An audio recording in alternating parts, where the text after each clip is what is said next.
You used to be the smart kid. You knew it. Other people knew it. You were the one who finished tests early, picked things up fast, and didn't need help. You were told you were special, ahead of the curve, different from the rest. And for a while that felt good. It felt like a promise, one that said life would be easier, doors would open, things would fall into place. But now? Now you feel stuck. Disconnected. Like you're just going through the motions while everyone else is living a life that actually makes sense. You still look capable, people still think you're doing fine, but deep down, there's this quiet ache. Like something inside you is misaligned, like you're falling behind in a race you were supposed to be winning. You're not lazy, you're not lost, but you're also not moving. And the worst part is, you can't explain why. It's this strange dissonance. You used to be the smart one, so why do you feel so behind? That's the question nobody asks. Because when people see someone who's clever or gifted, they assume everything else must be fine. But being smart doesn't protect you from confusion, from doubt, from loneliness. In fact, sometimes it makes those things worse, because when your value has always come from being ahead, any sense of falling behind feels unbearable. So you stay quiet, you pretend, you cope in silence. And all the while, that quiet question lingers in the background of your life. What happened to me? When you're a kid, identity is simple. You like dinosaurs, or drawing, or space. You decide who you are based on what feels good, what makes you light up. And if you were called the smart one, that label sunk in deep. It wasn't just something people said. It became the story you told yourself. You weren't just a kid. You were the smart kid. That became your role, your armor, your foundation. And at first it felt like a gift. It set you apart. It got you attention, praise, sometimes even love. But over time, that identity stopped growing. It stopped being a part of you and started being the only version of you that people noticed. So you learned to protect it. You stayed where you excelled. You avoided anything that might expose a flaw. You didn't ask questions unless you already knew the answer. Because deep down, you were terrified. Terrified that if you ever stopped being smart, you'd stop being worth anything at all. And so that identity froze. While other people experimented, failed, stumbled, changed, you stayed still. Because you thought being smart meant being right, and being right meant never risking being wrong. But here's the catch. Growth is messy. Learning is awkward. And when you cling too tightly to being the smart kid, you miss out on becoming a full person. That's where so many smart kids get stuck, not because they aren't capable, but because they're trying to live up to a version of themselves that never evolved. You were praised for potential, but nobody showed you how to grow beyond it. As a kid, being smart often meant being fast. You got the answer first. You finished the puzzle quicker. You understood without needing it explained twice. And when adults praised you, they weren't usually praising your effort, they were praising your ease. They were impressed by how little you seemed to try. And you noticed. You noticed that good job came when things felt effortless. That pride came not from the work itself, but from making it look easy. So somewhere along the line, you started to believe something dangerous. If I'm really smart, things should come easily to me. And for a while they did. But life changes. School gets harder. Expectations rise. Real challenges show up, the kind that require patience, failure, persistence. And suddenly, the rules you lived by start to backfire. Because when something isn't easy, it doesn't just feel hard, it feels like a threat. A threat to who you are, a threat to your identity. And that's when avoidance starts to creep in. You don't raise your hand unless you're sure. You don't try new things unless you know you'll be good at them. You stop exploring, stop reaching, stop risking. Because what if you fail? What if people see you struggle? What if the image you've worked so hard to protect falls apart? So you retreat. You stay in the lane where you know you'll succeed. You keep playing the same notes, repeating the same moves, and your world, once full of curiosity and creativity, begins to shrink. And here's the cruel irony. What once made you shine, your intelligence, is now the very thing keeping you from growing. Because ease feels safe, but growth almost never is. It happens slowly, quietly. At first you're just being careful. You stick to what you know. You only try things you're sure you'll be good at. You avoid situations where you might mess up. You tell yourself you're just being smart, being strategic. But really, you're afraid. Afraid of looking foolish, afraid of not being impressive, afraid of having to admit you don't know what you're doing. So, you build a life inside your comfort zone. Polished, curated, safe. But the longer you live there, the smaller it becomes. And you start to feel it. The boredom, the restlessness, the nagging sense that you're meant for more, but you don't know how to reach it. You watch other people try new things, take risks, make mistakes. And even though it looks chaotic, even though it scares you, it also looks alive. Meanwhile, you're stuck. Not because you lack talent, but because you're trying to avoid the very thing that growth requires: discomfort. You weren't taught to lean into difficulty, you were taught to shine. But shining doesn't require depth. It doesn't require failure. It just requires polish. And at some point, you realize you're still living by the rules of a child trying to protect a gold star. And that star, it's dimming, because when you only do what you're already good at, you stop evolving, you stop becoming. And eventually, the safe little world you built starts to feel like a cage. You don't need more intelligence, you need more room to be messy, to experiment, to fall short and still show up. Because a life that's only built on looking smart is a life that's afraid to really live. You crave connection, of course you do. But it's hard to feel close to people when you're not really showing up, not fully, not vulnerably. Because while others are bonding through shared effort, shared failure, shared humanity, you're still trying to be perfect. You don't join the club because you might not be good at it. You don't play the game unless you know the rules. You avoid group projects because they feel inefficient or chaotic or just plain frustrating.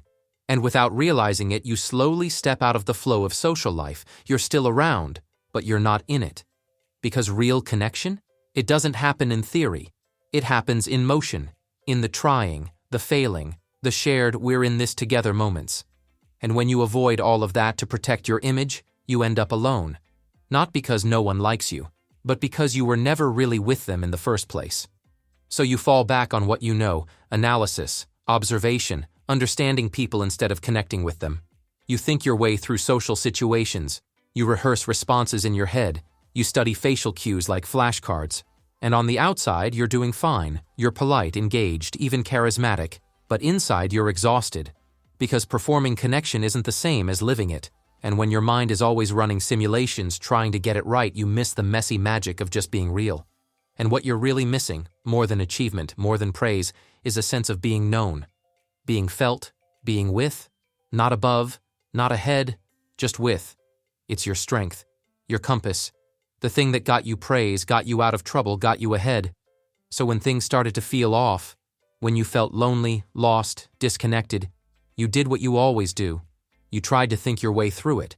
You analyzed. You made lists. You read books and watched videos. You wrote journal entries like arguments, trying to convince yourself you were okay. You dissected your behavior with surgical precision. You wanted logic to fix what felt broken. But logic wasn't built for this. It's great at solving problems, fixing things, understanding the world outside. But it can't tell you if you're enough. It can't comfort you when you feel unlovable. It can't answer the question, why does it still hurt even when I know I'm doing everything right? Because that question lives in the heart, not the head. And when you try to treat emotional pain like a math problem, you end up in loops. You come up with insights, sure, but they don't help you feel better. If anything, they make you feel worse. Because now you understand why you're hurting, but the hurt's still there. Unmoved, unchanged. That's where the frustration kicks in. You're doing everything right. So why isn't it working? It's not because you're broken. It's because you're using the wrong tool. You're trying to apply intelligence where compassion is needed. You're trying to fix something that's not broken. It's just unfelt. And what you really need isn't more clarity. It's more honesty, more presence, more willingness to sit with your emotions, not solve them. Because some things can't be figured out, they can only be felt. At some point, the pain of feeling different turns into a story. Not the real story, the one that says you're lonely, that you feel behind, that you don't know how to reach out.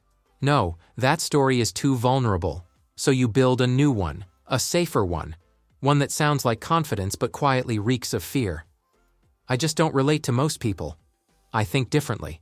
They don't get me, I'm on another level. And maybe part of that is true, but it's also protection.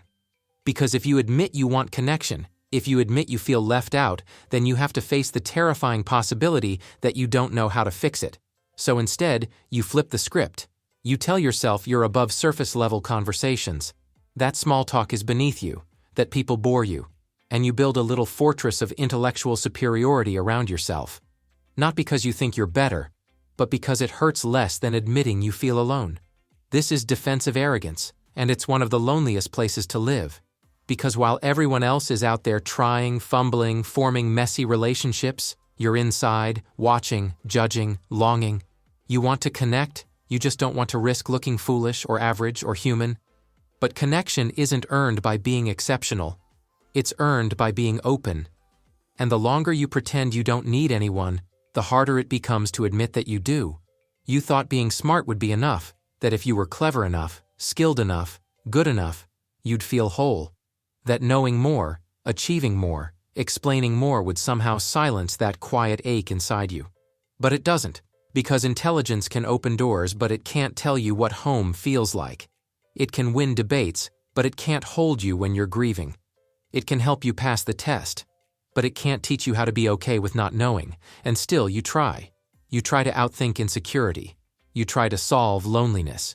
You try to earn love by being useful, being brilliant, being right. But no matter how many answers you find, none of them satisfy the question at the core of everything. Am I enough? Not smart enough. Not successful enough. Just enough.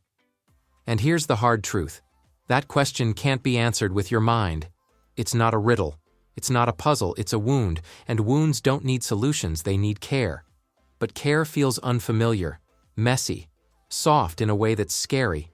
So instead, you double down on what you know, you try harder, think deeper, get sharper, and it just leaves you more tired.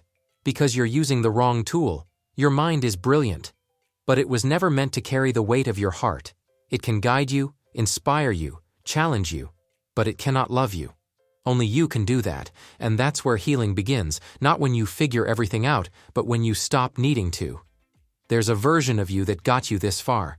The smart kid. The one who always had the answer. Who avoided mistakes, stayed in control, kept things looking sharp. That version of you was loved, respected, safe. But now, it's holding you back. Because when your worth is tied to being the smart one, you live in fear of anything that might challenge that title. You stop asking questions, you stop making bold moves, you stop growing. You protect the image, even if it costs you your joy. And here's the hardest part. You have to let that identity go. Not because intelligence is bad, but because it's not all you are. And the longer you grip it like a lifeline, the more you drown in expectations you can't breathe under anymore. It's okay to outgrow an identity. It's okay to shift from being smart to becoming whole. That means showing up before you're ready, trying things you might fail at, letting yourself be seen, fully, not just when you're polished and perfect, but when you're messy, unsure, and real. Because real growth isn't about looking good, it's about becoming someone you actually recognize, and maybe, finally, someone you can love. This is where you begin again. Not with a grand plan, not with another attempt to get it right, but with something simpler. A willingness to be human. You stop trying to impress, you stop trying to prove. You show up, awkward, uncertain, a little scared, and you do the thing anyway. You join the group, you ask for help, you try something you're not already good at, not because you're failing, but because you're living. And it's clumsy, it's vulnerable, but it's also real. And in those real moments when you're present, imperfect, and fully alive, you start to feel something you thought you lost. Connection. Not the kind that comes from being admired, the kind that comes from being with, from being willing to stand beside others, not above them, from stepping off the pedestal and into the world where the rest of us are figuring it out too. Because you don't need to be the smartest person in the room to belong in it. You just need to show up, as you are, as you really are. And that finally is enough.